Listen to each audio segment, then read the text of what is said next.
Pemirsa, terima kasih Pian masih bersama kami. Berita selanjutnya mengabarkan, UPZ Bank Kalsel memberikan bantuan berupa dana agar dapat memenuhi kebutuhan biaya operasional pada Panti Asuhan Al-Insani. Penyerahan bantuan diserahkan secara simbolis oleh petugas Amil UPZ Bank Kalsel kepada Ketua Panti Asuhan Al-Insani di Kantor Pusat Bank Kalsel Jalan Lambung Mangkurat, Banjarmasin Tengah, Kamis 9 Juni 2022. UPZ Bank Kalsel memberikan bantuan berupa dana agar dapat memenuhi kebutuhan biaya operasional pada Panti Asuhan Al-Insani. Penyerahan bantuan diserahkan secara simbolis oleh petugas Amil UPZ Bank Kalsel kepada Ketua Panti Asuhan Al-Insani Ramadan di Kantor Pusat Bank Kalsel Jalan Lambung Mangkurat, Banjarmasin Tengah, Kamis 9 Juni 2022.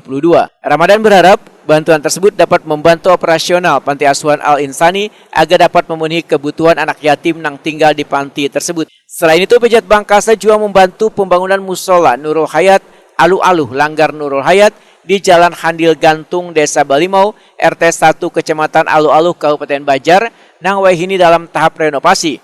Sebelumnya, pertengahan bulan Januari tahun 2022 lalu, UPZ Bank Kalsel telah memberikan bantuan kepada panitia pembangunan Langgar Nurul Hayat, namun melonjaknya beberapa harga material bahan bangunan membuat dana tersebut kadang mencukupi untuk membeli material bahan bangunan, tahap renovasi pun sempat tertunda. Sehingga UPZ Bank Kalsel kembali memberikan bantuan dana untuk melanjutkan pembangunan Langgar Nurul Hayat. Bantuan diserahkan petugas Amil UPZ Bank Kalsel kepada panitia pembangunan Musola Nurul Hayat, Jumat 10 Juni 2022.